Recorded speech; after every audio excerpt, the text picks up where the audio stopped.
Você não precisa de um produto ou técnica secreta para necessariamente subir de nível no cultivo. O que você precisa é, na verdade, guiar o comportamento da planta para estímulos específicos para induzir a planta ao que exatamente a gente quer que ela faça, seja crescer mais rápido, fazer mais flores ou engordar as flores, até mesmo amadurecer. E como é que a gente guia esses estímulos da planta?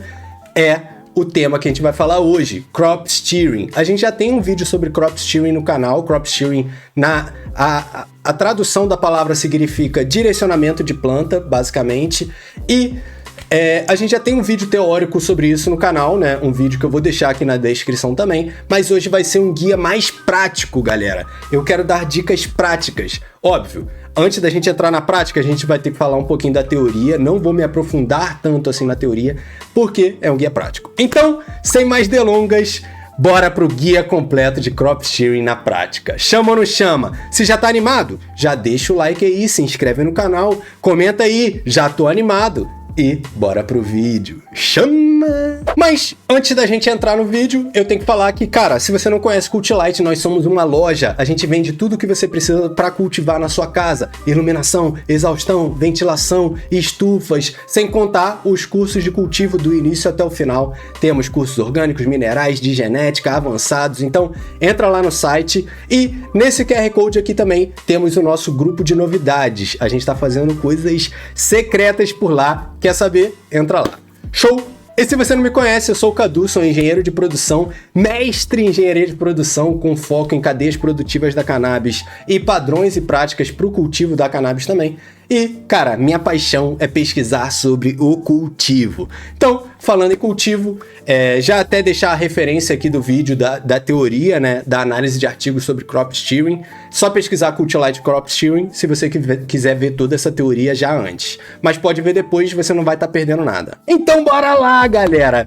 Primeiro, uma definição simples de Crop Steering. Cara, Crop Steering é o quê? Direcionar a planta. Basicamente, a planta ela tem dois estímulos. Ela vai ter o estímulo do crescimento vegetativo e o estímulo generativo. Não confunda com veg e flora. Coincidentemente, faz um certo sentido ali, mas não confunda, não generalize. Beleza?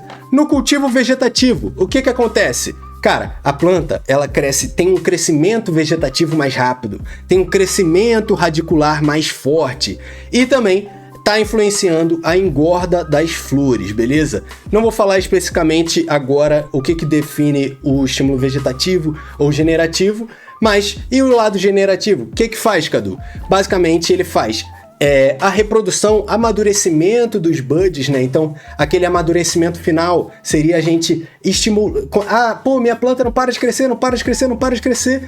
Eu queria amadurecer. Às vezes você está dando o estímulo errado. Ou, minha planta não está engordando tanto quanto as outras. Às vezes você também está dando o estímulo errado. Óbvio, podem ser outras coisas, mas o estímulo importa muito. E também faz uma maior geração de pontos de buds. E aí, só de você já ler essas coisas, você já começa, caraca, eu posso ter uma estratégia específica para certos momentos para a planta fazer o que eu quero. E como é que você vai fazer isso afinal, Cadu? Basicamente usando clima, luz, manejo e a zona das raízes, né? Eu quis chamar dessa forma porque a gente vai fazer muitas medições. Então calma. E vamos falar agora sobre a aplicação da teoria. Galera, essa teoria que eu tô me baseando, as referências vão estar no final, né? Tem referências de artigos científicos, tem referências de grandes produtores dos Estados Unidos e tem a referência também do Chroma Farms, que é um cultivador que eu respeito muito aqui, nacional, que também produz conteúdo. Ele tem até um Patreon, se você quiser curtir essa parada, acessa lá que o cara é gênio. Basicamente, o que a gente vai trabalhar aqui para estimular a planta para esses lados que a gente quer? Clima, o VPD, galera, é extremamente importante. Água na raiz, então a gente vai falar bastante de irrigação, velocidade que está secando o vaso de um dia para o outro, frequência da irrigação, porcentagem de volume de água dentro do vaso. E calma, você vai entender tudo isso ao longo do vídeo. A gente vai detalhar, mastigar e mostrar testes práticos também. Então, eu sei que é um guia prático que é para ser resumido, mas é o tema mais complexo quando a gente está falando de cultivo, que une todas essas variáveis ao mesmo tempo. Então, beleza. Quando a gente alinha todos esses 3 pontos, clima, água na raiz e manejo, cara, a planta vai crescer extremamente rápido, vai engordar muito, vai te entregar qualidade. Cara, você vai ver ali uma performance absurda. Performance da qual eu só consegui ver quando eu apliquei essas coisas no meu grow. Tipo, às vezes você não nota, tipo, caraca, por que minhas plantas estão precisando 3 meses de vega para ficar desse tamanho? Às vezes são esses parâmetros que você está estimulando errado. Por que minha planta não engorda? Às vezes são esses parâmetros também. Então, quando esses parâmetros estão errados, não é que sua planta vai morrer. Ah, minha planta morreu, os parâmetros não estão combinando. Não, cara, às vezes também vai ser só um crescimento mais lento, um pouco de estresse, queimando as pontas, um rendimento um pouco menor que você às vezes nem sabe que é por conta disso. Então, cara, essas técnicas do crop shearing, elas são para quê? Cara, é uma tentativa do Cado de otimizar ao máximo o crescimento e o rendimento das plantas com base em dados. Então a gente vai medir coisas, vamos analisar com base nesses números que a gente medir e vamos ter um rendimento maior de acordo com a ciência, né, cara? E aí não sou eu inventando, né? Uma das fontes dos artigos que eu usei foi esse Plant Data Generative and Vegetative Growth. E tem mais alguns livros que eu vou mostrar no final também. Então não estou inventando nada. Então aqui, ó. Eu quero ir eu quero fazer um direcionamento para o estágio vegetativo. Uma menor diferença entre a temperatura da noite e do dia. Uma umidade mais alta. Eu quero ir para o generativo. Uma maior diferença da temperatura da noite para o dia. Uma umidade mais baixa. Defoliação. Defoliação. Tirar folhas jovens. Isso é mais para o generativo, não é para o vegetativo. Então, todas essas ações, elas vão estimular a planta. E se a gente combinar essas ações no ponto que a gente quer que ela faça, tipo, eu quero que ela faça o vegetativo, e a gente fizer essas ações nessa mesma fase, cara, a sua planta, ela vai produzir os hormônios para fazer esses estímulos e vai performar muito bem. Resumidamente é isso. E, Cadu, então você tá falando pra caraca, mó teoria, falou que não ia falar teoria, qual foi? O que eu preciso então? Cara, então vamos lá. O básico que você precisa em termos de dados. Óbvio, vamos lá, a gente tem que falar de temperatura e umidade. Tem que medir de dia, provavelmente no meio do dia também seria interessante, de noite, no meio da noite, eu acho que você já tem um resumo muito bom. E você fazer isso toda semana, cara, vai ter essas variações se você não tem seu ambiente controlado. Mas vamos falar sobre isso. Essa medição de clima é até interessante que você faça com um medidor que tenha histórico de dados. Por exemplo, quando eu estava usando aquele medidor da Inkbird, ele tinha um aplicativo aqui no celular que te mostrava temperatura e umidade, a variação a cada 10 minutos ao longo, desde que você instalou ele. Então você consegue ver, você precisa ter essas medições para saber aonde estão os seus problemas e aí sim você entender o que você tem que fazer para resolver, mas varia muito de cultivo para cultivo, não tem como generalizar, você precisa medir o seu ambiente. O Brasil, cara, é quase um continente de tão grande que é muito diferente cada estado, então meça, não fica só replicando algo.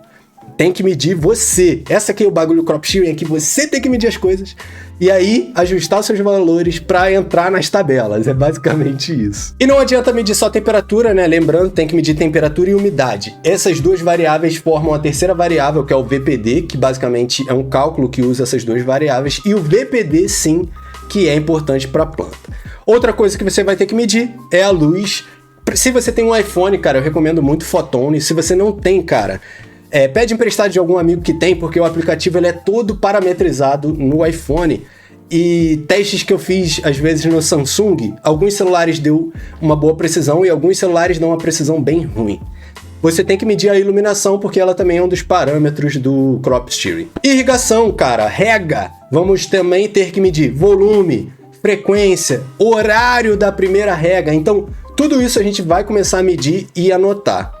Um quarto ponto também envolvendo a rega é o runoff, que a gente vai ter que medir basicamente o EC. Eu não meço tanto o pH do runoff porque é muito insano.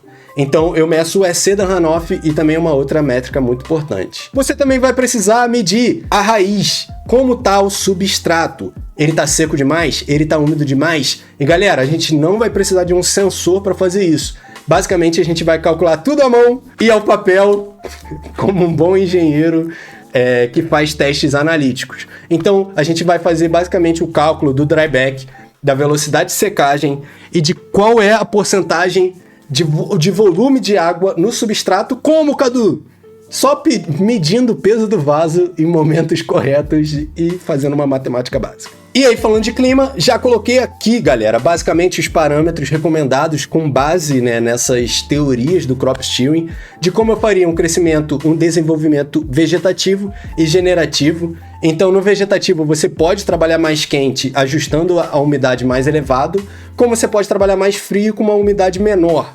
Por que a gente trabalha mais quente? Porque o ápice da fotossíntese da cannabis está ali perto dos 29, 30 graus. Então, você trabalhar ali na casa dos 27, 28 na vega, se você tem uma boa umidade, é ótimo para as plantas. Já na flora, a gente gosta de trabalhar levemente quente, mas não muito, para não torrar os terpenos, né? Que eles são bem voláteis. Então, essas 3, 4 primeiras semanas de floração, você pode trabalhar ali com 26, 27, ajustando a umidade mais elevada. Depois disso, já é legal cair a temperatura e cair a umidade também, para não perder os terpenos que vão ser gerados e também não mofar, né, cara? Eu não gosto de passar de 65% de umidade na floração, se possível, que aí você já tá correndo um certo risco. O VPD, então, ele começa de 0,6 e ao longo da vega você vai aumentando, e na floração também você vai aumentando esse VPD, né? Ele chega até 1,5. E aí o lance é, ao longo da flora, começa com VPD de 1 e no final 1,5. Então você vai aumentando o VPD ao longo da floração, sacou? Essa que é a parada. E temperatura, a diferença da temperatura da noite para o dia também é um dos aspectos ali que influenciam. Então, se você está trabalhando quente na vega, note, a noite tem que ser levemente quente também e mais úmida também. Então, porque você não quer ter uma grande diferença da temperatura do dia para a noite, porque esse também é um dos fatores aí do crop steering. Já na floração, a gente quer ter sim uma diferença grande da temperatura do dia para a noite. Então, se você está trabalhando no dia 24, à noite, o legal é estar no 19. Mais frio, isso ajuda a planta de alguma forma. Já falando agora do manejo, né, retirar folhas, isso foi algo que eu vi nesse artigo de Plant Steering generalizado, e basicamente a poda também influencia.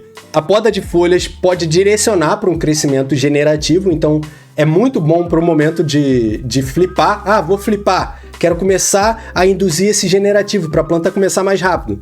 Podar a folha, tirar novas folhas, isso ajuda a planta. Então é algo que coincidentemente a gente faz nessa mesma etapa, né? Então às vezes você vê que algumas dessas teorias, dessas técnicas utilizadas por growers antigos, cara, às vezes elas têm esse embasamento científico sem nem saber, mas como é algo que dá certo e a gente segue fazendo, então a gente tem essa comprovação de experiência mesmo, mas é muito bom ter essa comprovação de ciência também, né? Que você retirar essas folhas mais jovens ali é bom para induzir o generativo, né? Pô, isso é bem maneiro. E também a poda de pequenos frutos, né? Pequenas pipocas pode direcionar para um crescimento vegetativo. A gente vai falar disso mais para frente também. Mas por que você quer um crescimento vegetativo, Cadu? Durante a floração, tirando pipoca. Lembra que o crescimento vegetativo também está relacionado com a engorda dos frutos e das flores. Então, em certo momento da floração, é muito bom a gente tirar essas pipoquinhas para... Beleza, a gente vai estar fazendo um pequeno estímulo vegetativo ali durante a floração, mas é bom, porque a gente não quer mais que... Se as flores já estão assim, a gente não quer mais que nasçam mais bud sites. A gente quer que eles engordem. Então, a gente vai falar disso também mais lá para frente, desses ciclos das fases e dos estímulos durante a floração, né? Que a floração muda. A vega é mais simples. Então vamos fazer a gestão dessas variáveis na prática, né? Como eu já falei de clima e já falei de manejo, agora a gente vai falar da iluminação e basicamente a iluminação ela também vai variar ao longo do ciclo. A gente começa ali, transplantei os clones, começa com ppfd baixo, né? Para a planta enraizar sem queimar, né? Você não precisa estressar ela com muita luz nesse estágio. Quando a planta já está numa vega mais estabelecida, a gente aumenta para 400, 600 de ppfd. E o ideal é que você mede o centro e mede uma ponta. Tira uma média das duas e você vai ter um bom valor médio, cara, para levar em conta. Então, faz dessa forma mais simplificada, só para você ter um ponto de partida, beleza? Então, leva isso em conta e tenta não ultrapassar com o centro. Às vezes o centro bate 1000, e aí o canto tá batendo muito pouco, e aí, pô, tenta não deixar o centro elevado demais, spikeado demais, né? E por isso que é tão importante você ter um canopy, você ter todas na mesma altura. Isso também é uma das estratégias, né, que é muito importante para ter um alto rendimento. Show! Então, você nota que o PPF dele vai aumentando ao longo da floração, mas chega ali no final da engorda, que é mais ou menos da semana 4 à semana 7, a gente já vai começando a cair o PPFD. Então a gente vai ver a primeira semana de floração, que tá na fase do stretching, né, na fase do espicho, cara, vai pro PPFD entre 600 a 800, não dá aquele grande aumento de uma vez. Já na segunda semana, você já pode ficar entre 800 a 1000. O legal é você fazer esse aumento de 800 para 1000 da segunda até terceira semana, que ela vai continuar crescendo, né? Vai continuar pegando mais luz, só também dela já ter o espicho. Isso já é algo que ocorre meio que natural se tu não muda a altura do painel, porque a planta vai espichar, ó, blá, e ela já vai pegar uma intensidade maior. Então, às vezes, nesse estágio, você nem precisa aumentar a luz, só dela espichar, ela já vai pegar a luz mais intensa. Já no bulking, geralmente é quando a gente dá uma aumentada, né, nesse PPFD, vai sentindo a planta para ver se ela não tá com pequenas pontinhas queimadas, encaracolando para dentro. Por quê? A cannabis, ela é uma planta que aguenta muita luz. E quanto mais luz a gente colocar, maior vai ser o rendimento. Mas se o clima não tiver certo, a rega não tiver certa, a nutrição não tiver correta, cara, esse excesso de luz pode mais atrapalhar do que ajudar, porque vai colocar a planta para trabalhar mais, e se tem algum parâmetro que tá faltando, é a teoria do barril, se tem algum parâmetro que tá faltando, ele vai limitar. Então, por exemplo, se o clima não tá ajustado, não trabalha 1200 ppfd. Não trabalha. Por quê? O clima não tá ajustado. Tá bom, a planta fechou os estômatos, não tá respirando, não tá transpirando. O que acontece? Aquele excesso de luz começa a queimar a planta porque ela não utiliza aquilo e vai estressando e lembra que é por muitas horas de luz, né? Então, aí beleza, esse era um parâmetro importante. E depois do bulking, o que acontece? A gente vai caindo o PPFD no final da floração. Cai para quanto? A penúltima semana faz com os 800 ppfd, a última semana 600. Já acho que é ótimo. Por que a gente faz isso? Para maturar, reduzir o estresse, preservar a qualidade. E eu sinto também que reduz a chance de ter algum foxtail, né? Aqueles buds saindo mais de bud, fenotrigo, perda de qualidade por excesso de luz e excesso de calor no final, ou light bleaching. Eu sinto que no final, as últimas 2 semanas, o lance é deixar a planta fazer aquela autofagia, se autoconsumir. A gente vai reduzir o EC, né? Vamos falar disso também, mas temos que reduzir a iluminação também para não perder qualidade. Vai ter gente aqui que vai fazer diferente, mas as minhas referências fazem dessa forma, galera. Coloquei as referências todas aí no texto e é o que eu sigo. Lembra, cultivar é tipo fazer uma receita de bolo, mano. Eu sinto que algumas pessoas chegam numa receita de um bom bolo de uma forma, outras chegam de outra forma. Tem infinitas formas de fazer.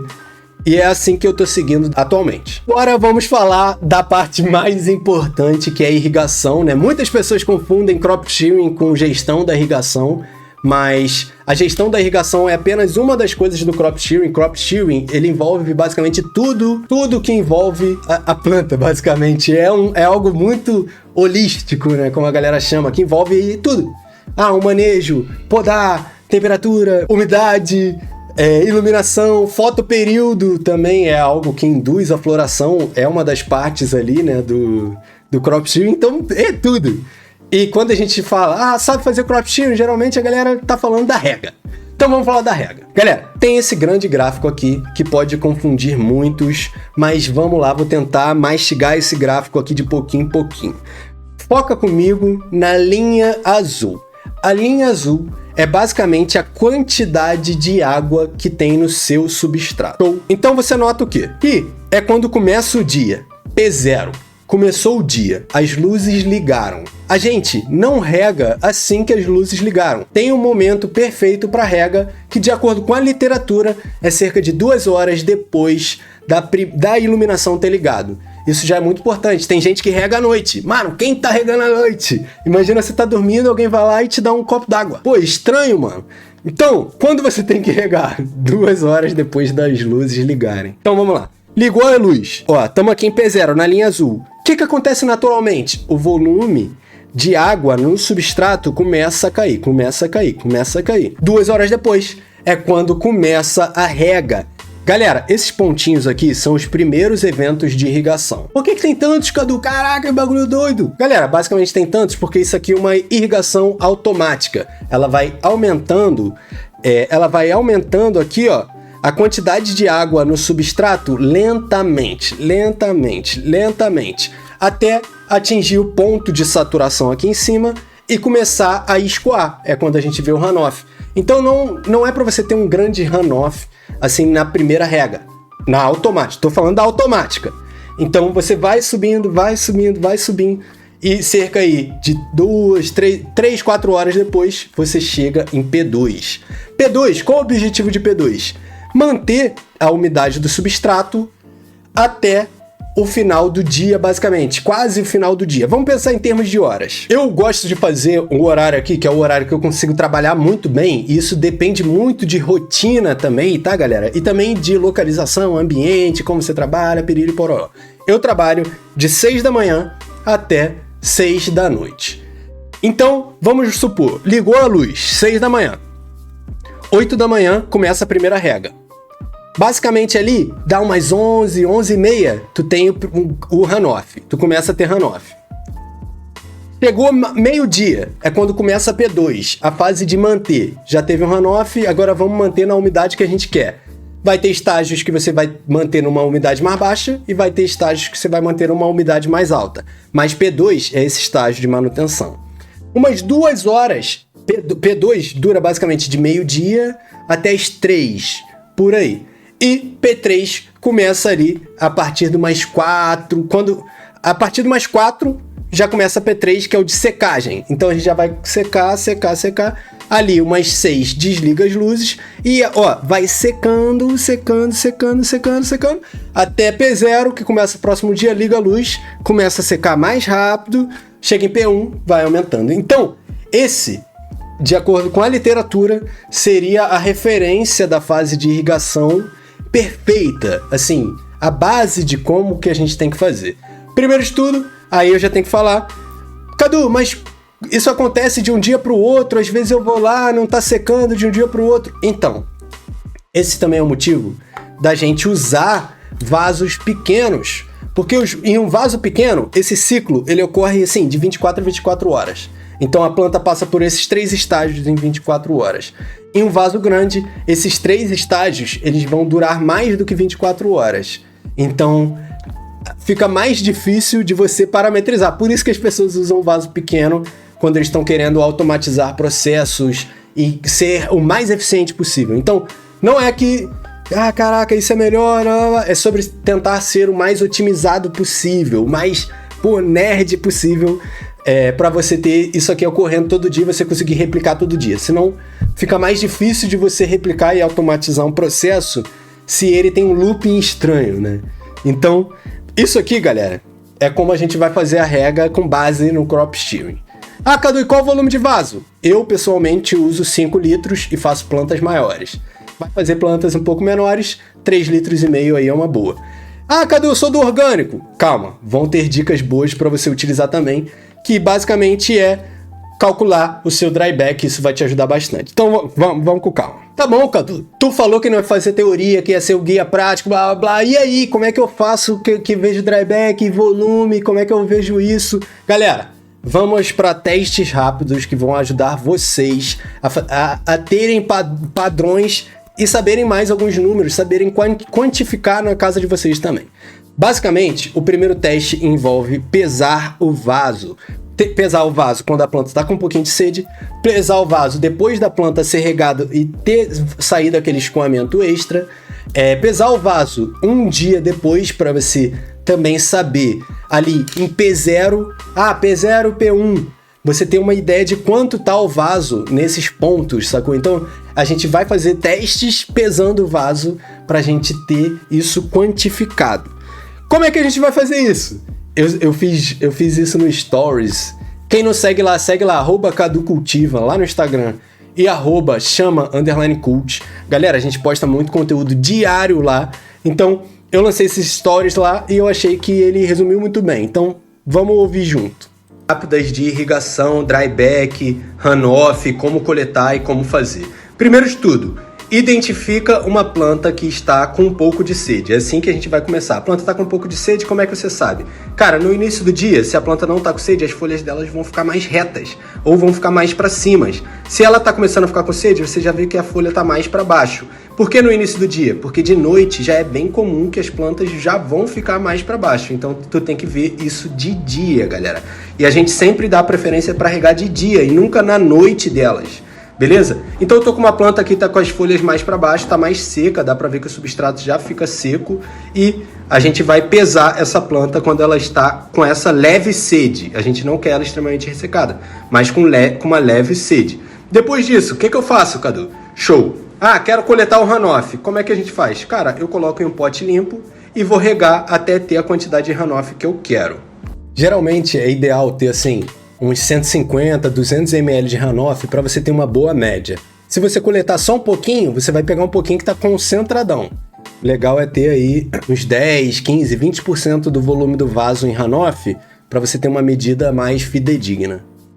E não rega com água pura para também não diluir o valor que realmente está lá. Rega com o que geralmente você rega. É um material bem aerado, né, que oxigena muito bem. A gente pode regar, numa velocidade maior. E a gente vai regar até coletar cerca de 300 ml aqui. Cadu, por que você coleta num pote de plástico e não coleta do prato? Galera, porque o prato está completamente sujo de sais ressecados e ele vai te dar um valor muito maior.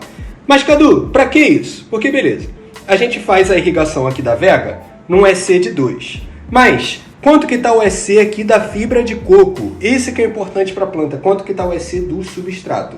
Uma forma fácil da gente ter esse valor é medindo pela água do escoamento, a água que sai do fundo do vaso. Então a gente rega até coletar, vou coletar aqui uns 200 ml, a gente vai medir e a gente vai ter uma média de quanto que está o EC aqui desse substrato.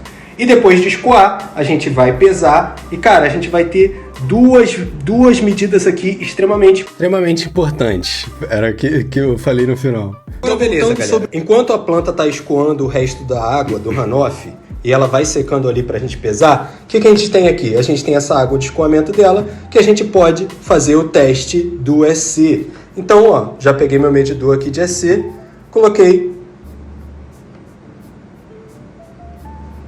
cerca EC3. EC3, cara, tá um pouquinho acumulado, porque eu faço a rega aqui do estágio vegetativo com cerca de 2,5, 2,6, mas não é um acúmulo nada preocupante. Um problema aqui seria, eu tô regando com EC2, já tá acumulado 4. É aí, mais ou menos, que você vai ter problema com excesso de fertilizante.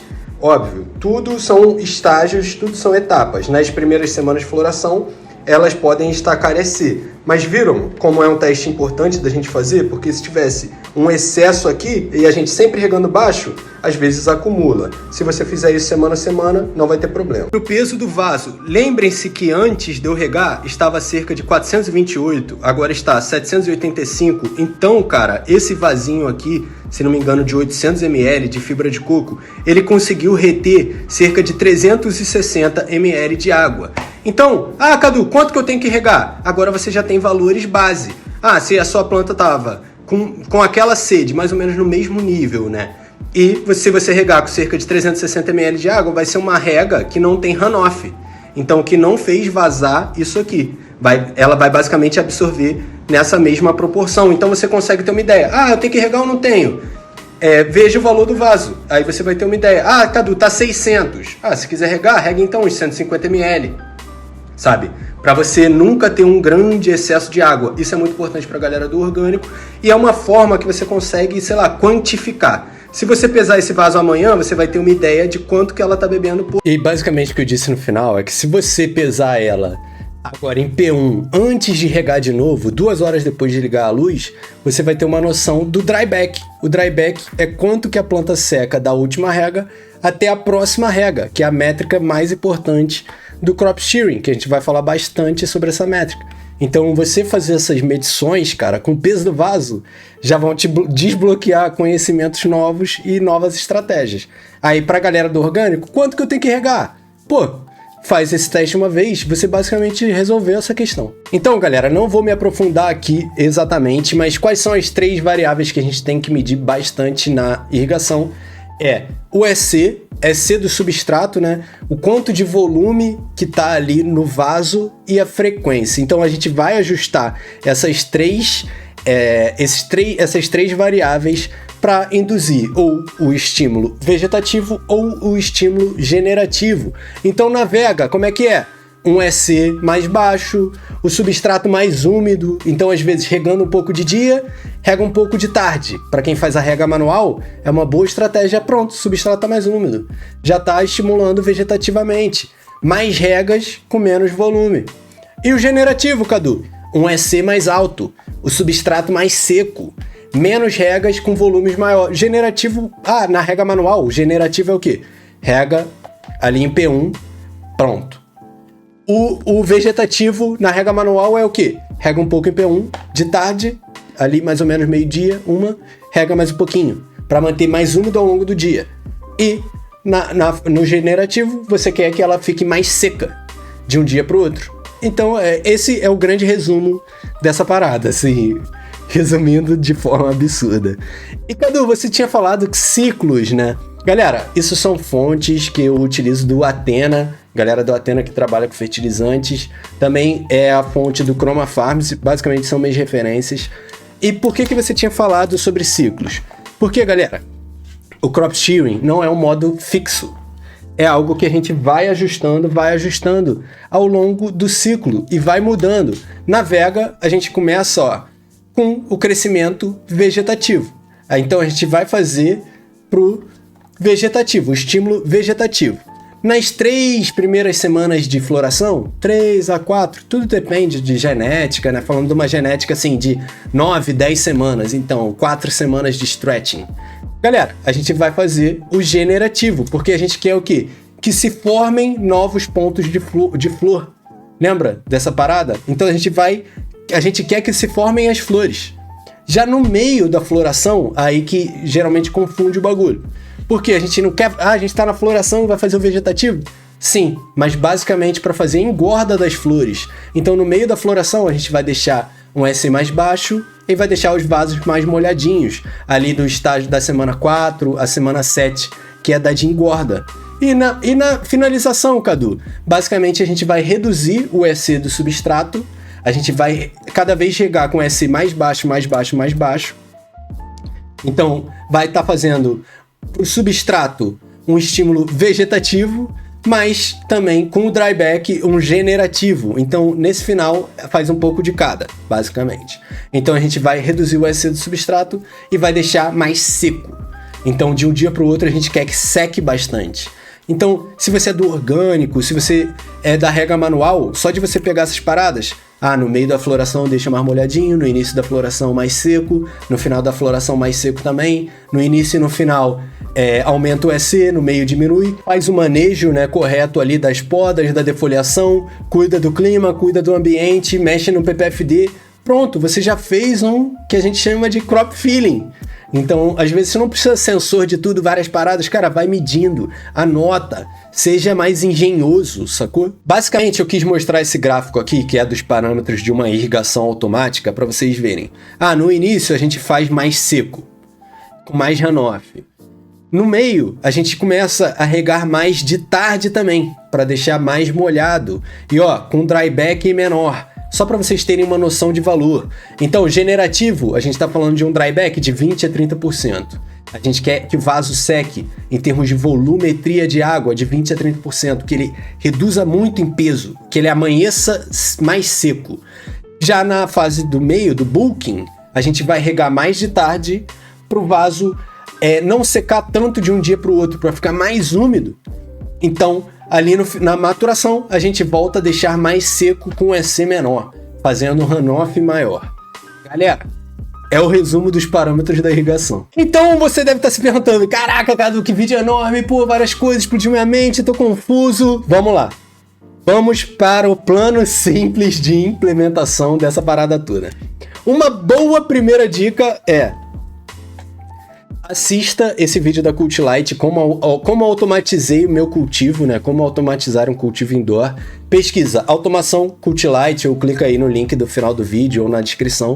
Lá eu ensino muito vocês a automatizarem processos, automatizar o ambiente, sensores, medidores, etc. Então, assistir esse vídeo também vai explodir sua mente em como você pode facilitar isso. Mas vamos lá para o desafio de 7 dias no controle. Então bora lá. No dia 1, eu quero que você meça o clima do seu ambiente. Meça 4 medições, se possível, a quarta é opcional, a quarta é maluca e opcional. Mas medir temperatura e umidade de dia, assim, as luzes amanheceram. No meio do dia, assim, umas 3 da tarde. No início da noite ali, umas 6, 7 da noite. Tenta não interromper o sono delas, extremamente importante. E se possível, no meio da noite. Por que no meio da noite, Cadu?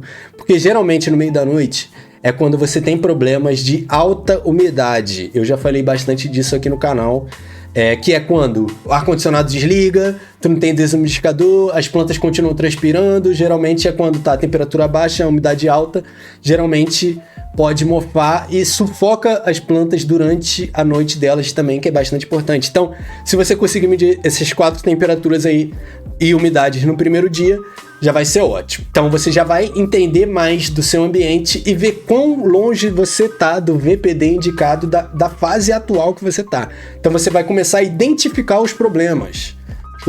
Não problemas, mas pontos de melhoria. Vai começar a identificá-los. Dia 2, você vai fazer um ajuste da iluminação, se necessário. Vai medir o PPFD no centro, no canto, tira uma boa média aí, pronto. Vê se tem que ajustar de acordo com a fase da planta que você tá. Dia 3, nós vamos padronizar a sua primeira rega. E aí, galera, eu não vou entrar muito no detalhe da rega automática, que eu sinto que é outra galera ainda mais avançada, mas vamos falar de rega manual.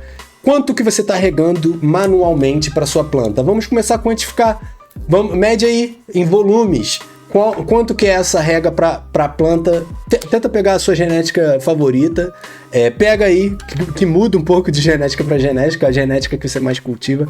Mede o volume da rega, o EC, o pH, o peso do vaso com a planta levemente com sede, o peso do vaso com a planta depois de beber água e depois de escorrer.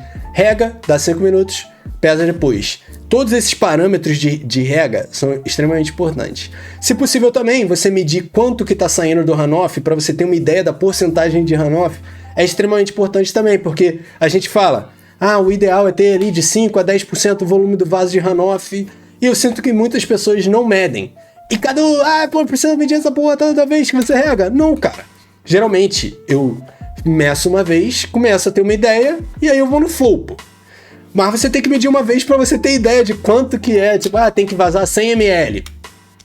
Mede uma vez para você ter ideia de quanto é 100 ml visualmente. E aí se você trabalhar, vazou 80, 120, cara, não tá variando tanto. Mas mede uma vez. No dia 4, você vai medir também, o peso do vaso antes da próxima rega. E com base nesses valores, você já vai conseguir calcular o seu dryback, quanto que está secando de um dia para o outro. Você já vai começar a ter essa noção de quanto que sua planta bebe de um dia para o outro.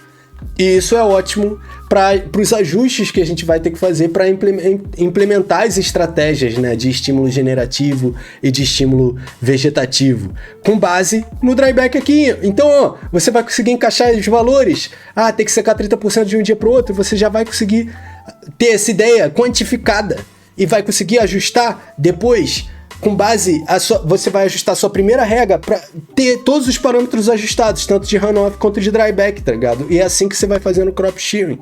Então, só de medir tudo isso aqui, você já vai ter várias informações para trabalhar no próximo ciclo e sempre aprimorando. E galera, não é uma parada que de um dia para o outro é tão fácil. Não, você tem que trabalhar de fato nisso. Medir ir anotando, não demora tanto. No dia 5, você vai medir o EC do seu runoff, né, para ter uma ideia do EC do substrato. Caso necessário, faça o ajuste. Ah, tô no início da vega, tô regando com EC 1, pô, EC do substrato tá 4. Vamos abaixar essa parada aí então. No dia 6, você vai fazer algum ajuste no clima. Você já pegou ali no dia 1, já pegou uma ideia do seu ambiente. Vamos supor, caraca, Cadu, aqui é muito quente e a umidade é baixa. Isso tá me deixando fora do VPD. Vamos então tentar aumentar essa umidade. Talvez como?